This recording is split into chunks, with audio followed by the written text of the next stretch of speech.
Hello, Wolfpack fans. You know me. I'm Mark T. Robinson. And I'm Gabriel Garza. You're going to have to bear with me because I'm feeling a little under the weather, but here to support the Wolfpack and my friend Mark. Yeah, definitely. And that's what friends are for. I will carry the squad if need be. But we've got a lot to get to as we've had a lot of things happening here in Wolfpack sports over the past weekend, including some history being made.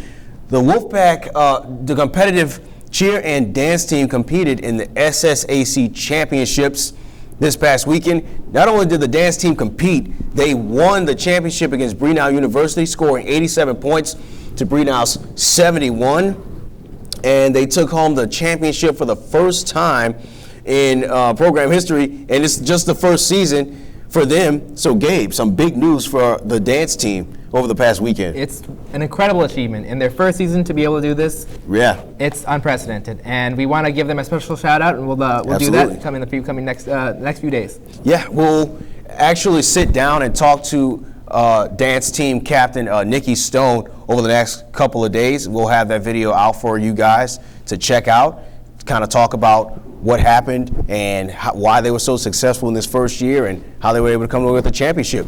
So stay tuned for that, and we'll move right along here. Next, they're not the only ones dominating the dance team. That is, it's the women's Wolfpack basketball team. Diamond Jackson has been named SSAC Player of the Week for the second time, and she's been very dominant for the squad, and they've been very successful coming off of a homestand. And Gabe, you got to cover them over the last couple of days. What'd you kind of see from this team? I've seen a lot of this team. I broadcasted every one of their home games, like you said, the 4-game homestand. They're currently on a 5-game win streak, and they've been blowing teams out. 70-45 against Bruton Parker, 98-44 against College of Coastal Georgia, and they've been playing very well. And in their last game, Zoe Miller came off the bench and scored 23 points to lead the team. And they got going in the right direction. They're going to have a 2-game road trip coming up here, and then they'll be back at home at First NBC Court on February 11th against Faulkner University. Yeah, we'll be looking forward to that as the Wolfpack continues their dominance. They're, like you said, Gabe, sitting at 18-4 right now on the season. But they're not the only ones getting back that are keeping it going. The men's team got back on track as well. They have won their last 2. They're sitting at 14-7 overall, 7-5 in conference play. Johnny Griffin Jr. has been named SSAC Player of the Week for the second time this year as well. And Gabe, you've also been watching this men's team just as closely as the women's squad. What did you kind of see from them as they start to get back on track? Well, similar to the women, they've had a 4-game homestand where they went 2-2 after losing 2 games, close games. William Carey by 8 points, 2 points to Blue Mountain College, but coming up with big wins against Bruton Parker and College of Coastal Georgia. And like you mentioned, Johnny Griffin Jr., really relying on some of the senior players for this team. You mentioned Johnny Griffin Jr. and Jalen Gray, too, who had scored 22 points in their last game. So the combination of those senior players kind of leading this team going in the right direction. They'll have the 2-game road trip similar to the women, playing against Dalton State and Middle Georgia State as well, and then coming home on February 11th to play Faulkner University. That's going to be a big game for the Wolfpack as the season kind of winds down for them. Let's move along here. And I hear you got a chance to travel with the track team. Absolutely, I did. I got the opportunity to cover the track and field squad this past weekend. They competed in the McNeese State Indoor Invite, and a lot of records were toppled and a lot of personal bests in that meet. So some things that head coach Nick Dotson loves to see from his squad. And one of the runners that really stood out for them was Leah Banks. She competed in the women's long jump event, came away first overall, and recorded a jump of 5.32 meters. So very dominant performance from her. But also on the men's side, Gabe, Melvin Bergeron broke the indoor record in the men's 400-meter run with a time of 52.46 seconds in his race. So a lot of things happening there and making some history of their own for the program. And Dotson, one of the things we kind of talked about is he likes the core of this team because they're runners who, even though they might not run a specific event, they're going to get out there, they're going to give it all they got. He called them gut check players, which is a term that I really liked that he talked about over this past weekend. So we'll see what they do as they've got 3 weeks off. and they'll be competing in the LSU Twilight Invitational on February 17th. So be on the lookout for the Loyola Wolfpack track and field team. They're doing some big things for their program. And last thing we have here on the sports that are going on, the women's and men's tennis team just got underway. The women's team was defeated by number 19 Xavier University in their first match of the season. And along with the men's tennis team fell to number 2 Xavier University on Sunday evening. So Mark, the tennis team has their first match out of the way.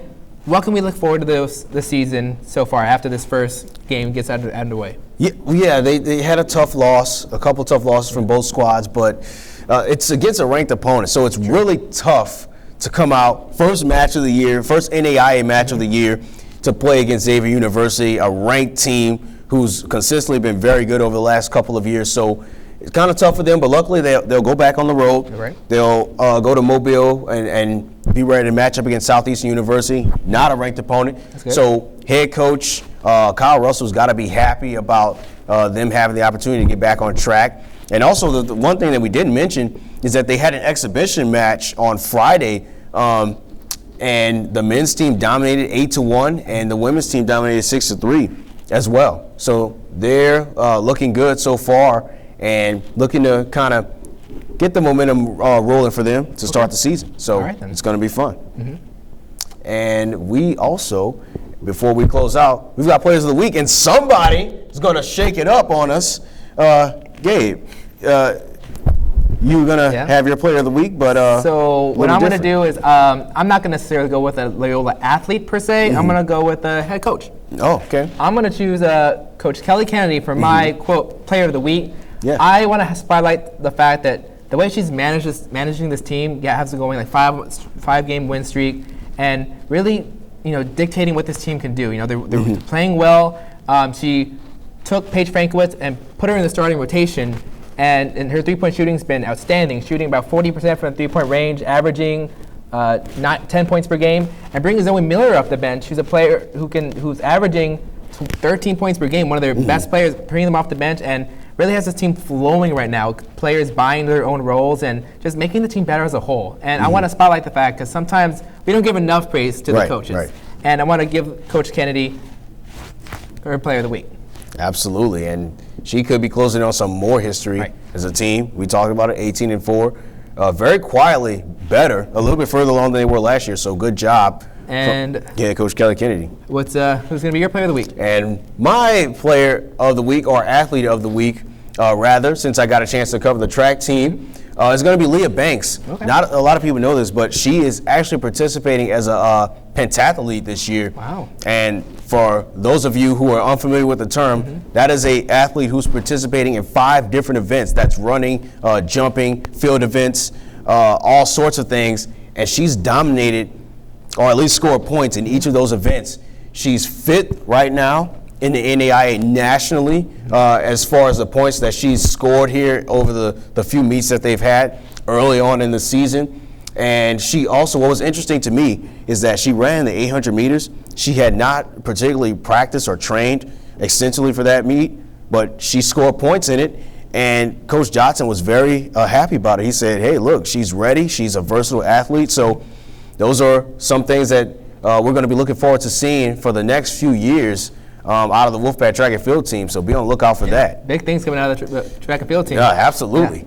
And that's all the time that we've got for today. Remember, you can follow us on Twitter, tweet at the show, kind of talk to us about some things you want to see, some things that we're not doing enough of that you'd like to see from the show. So we're always open to suggestions, Gabe. Yeah. Be on the lookout, as Mark said earlier, for our video covering the competitive dance and cheerleading team. Yeah, absolutely. Yeah, so I guess that's all we have for today, right? Yeah, that's all we've got for you, but be on the lookout. Once again, I'm Mark T. Robinson. And I'm Gabriel Garza. And we'll see you guys again next time.